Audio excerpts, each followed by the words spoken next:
नमस्कार, आप सभी का स्वागत है नेक्स्ट टॉपर ह्यूमैनिटीज पर और मैं सिद्धार्थ पटेल आज आप लोगों के लिए लेके आया हूं आपका चैप्टर सिटीजनशिप का रैपिड रिवीजन। रैपिड रिवीजन मतलब क्या है भैया कि इस चैप्टर को मैं मात्र 10 से 15 मिनट में आपको बहुत ही अच्छे तरीके से समझा दूंगा, लेकिन अगर आपको डिटेल में एक एक चीजों को बहुत अच्छे से समझना है तो इसी वीडियो के डिस्क्रिप्शन में इसी वीडियो के डिस्क्रिप्शन में मैंने सिटीजनशिप वाले चैप्टर के वन शॉट रिवीजन की लिंक लगाई हुई है। वहां से जाके आप क्या कर सकते हो, वहां से जाके आप पूरे चैप्टर को बहुत ही अच्छे तरीके से समझ सकते हो। तो सबसे पहले स्टार्ट करते हैं सिटीजनशिप से। आप क्या करते हो, तो citizenship implies full and equal membership of political community। एक तरीके से आपको पूरी political community in the sense कि आपको देश का फुल मेंबर मानने से मतलब ये कि आपको बहुत सारी राइट्स मिल जाती है, नागरिकता से बहुत सारी राइट मिल जाती है, जैसे कि वोटिंग राइट सिर्फ नागरिकों के पास में, ठीक है, वोटिंग राइट्स हो गया, freedom of speech and expression हो गया, और तमाम तरीके की राइट्स जो है आप देखते होंगे कि वो सिर्फ सिटीजन्स के पास में रहती है। तो सिटीजनशिप इसलिए जरूरी होती है, नागरिकता के बेसिस पे आपने बहुत सारी लड़ाई देखी है, प्रोटेस्ट देखे हैं, किस किस को नागरिकता मिलेगी, किस किस को नागरिकता नहीं मिलेगी।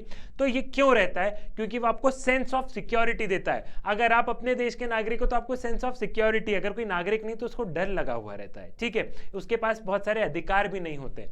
Clear? The importance of full membership of state can be appreciated if we think of the condition of thousands of people in the world।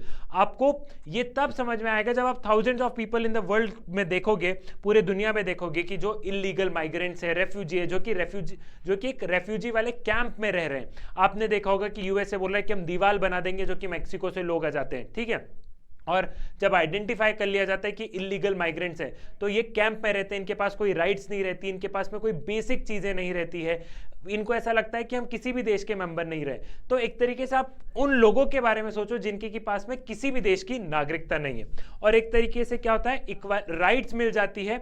और जो सिटीजन्स रहते हैं वो अपने देश के क्या रहते हैं, सिटीजन जो रहते हैं वो अपने देश के कल्चर के एक तरीके से ट्रस्टी रहते हैं, अपने देश को आगे बढ़ाने के लिए एक तरीके से क्या रहते हैं कि आप नागरिक हो तो आप देश को आगे बढ़ाओगे ना, समझ रहे हो। तो ये सारी की जो सारी चीजें, ये सारी की सारी चीजें सिटीजनशिप से क्या है, सिटीजनशिप से हमें इससे फायदा मिलता है।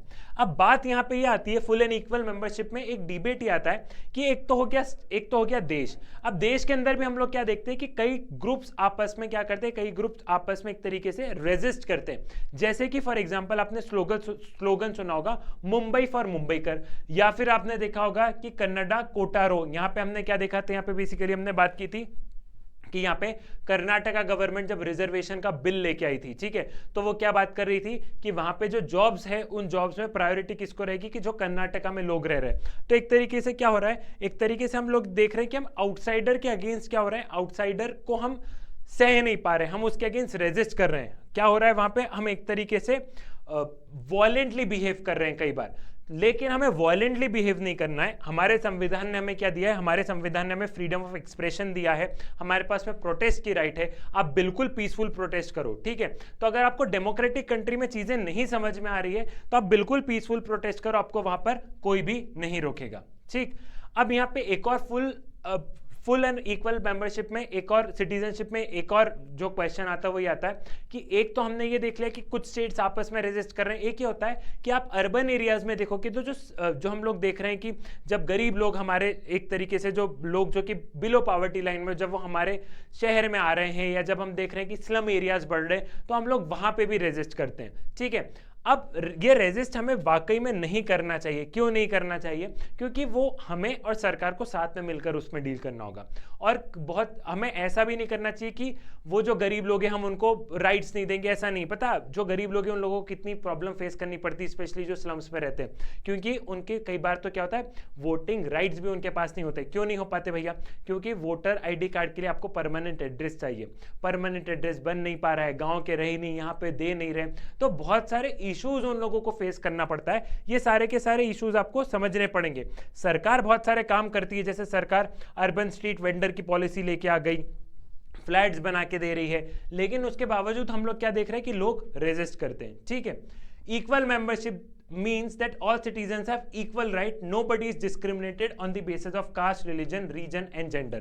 कि आपके पास इक्वल राइट है, आपको रीजन के नाम पे डिस्क्रिमिनेट नहीं करेंगे कि तुम स्लम एरिया में रह रहे हो तुम वैसे रह रहे हो, कास्ट, रिलीजन, इन सब के नाम पे कोई डिस्क्रिमिनेशन नहीं होगा। हम सारे के सारे लोग क्या है, हम सारे के सारे लोग इक्वल है। तुम भी भारत के नागरिक हो, मैं भी भारत का नागरिक हूं, और हम दोनों क्या है, हम दोनों इक्वल हैं।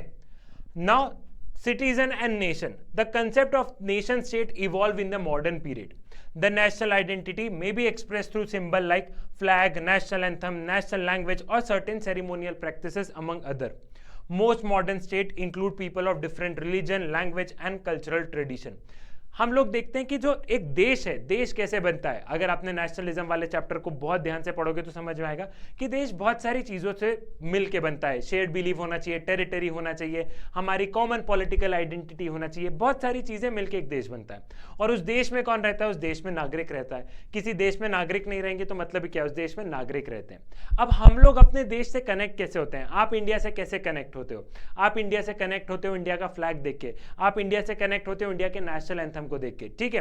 तो हम लोग कैसे कनेक्ट होते हैं, 15 अगस्त, 26 जनवरी, क्योंकि अगर आप कल्चर वाइज देखोगे, कल्चरली वाइज देखोगे तो कोई दिवाली बना रहा है तो कोई ईद, तो हम कुछ ऐसी चीजें रहती है जिससे कि हम क्या करते हैं, जिससे कि जो सारे सिटीजन है वो क्या करते हैं, सारे सिटीजन पूरे आपस में एक तरीके से अपने नेशन से कनेक्टेड फील करते हैं। अब यहाँ पे कॉन्सेप्ट आता है यूनिवर्सल सिटीजनशिप।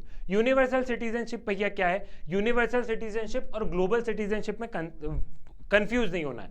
यूनिवर्सल सिटीजनशिप ये बोलता है कि बहुत सारे इलीगल माइग्रेंट्स इंडिया में भी होंगे, बहुत सारे इलीगल माइग्रेंट्स यूएसए में भी होंगे, तो आप उनको नागरिकता दे दो, ठीक है। मतलब यूनिवर्सल सिटीजनशिप मतलब वो जो इंसान है आप उसको नागरिकता दे दो, हर इंसान के पास नागरिकता होनी चाहिए, जो जहां पे रह रहा है उसको वहां की नागरिकता दे दो। मतलब कुल मिला के कहने का मतलब ये है, यूनिवर्सल सिटीजनशिप का मतलब ये कि इस पृथ्वी पे जितने भी इंसान रह रहे हैं उन सबके पास सिटीजनशिप होनी चाहिए, क्योंकि सिटीजनशिप नहीं रहेगी तो बहुत ज्यादा डिस्क्रिमिनेशन होगा, तो वो जहां पे रह रहे हैं उनके पास में वहां की सिटीजनशिप हो जाए। और ग्लोबल सिटीजनशिप का मतलब है कि पूरे देश में क्या हो, पूरे विश्व की एक ही सिटीजनशिप हो, ग्लोबल सिटीजनशिप। क्योंकि हम आज के कॉन्सेप्ट को बोलते हैं ग्लोबल विलेज, हम लोग बात कर रहे हैं ग्लोबलाइजेशन की, हम लोग है 21st सेंचुरी में, पूरा वर्ल्ड आपस में कनेक्ट हो चुका है, तो क्यों अलग अलग देश रखना है? हम जब इतने कनेक्टेड है तो एक ग्लोबल सिटीजनशिप ही रख लो ना। तो समझ में आया यूनिवर्सल सिटीजनशिप और ग्लोबल सिटीजनशिप का कॉन्सेप्ट।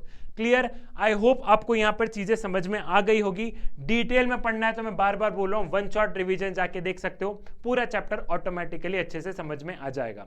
तो जिस हिसाब से आप क्या देख रहे हो, आप देख रहे हो कि यहाँ पे तीर एकदम निशाने पे लगा है, उसी हिसाब से आपको क्या करना है, आपको आपके लक्ष्य तक पहुंचना है, आपको आपके लक्ष्य का निशाना लगाना है। और आप बिल्कुल कर सकते हो, जब सपना देखना ही है तो बड़ा देखो, अपने लिए देखो, अपने माँ बाप के लिए देखो, अपने देश के लिए देखो।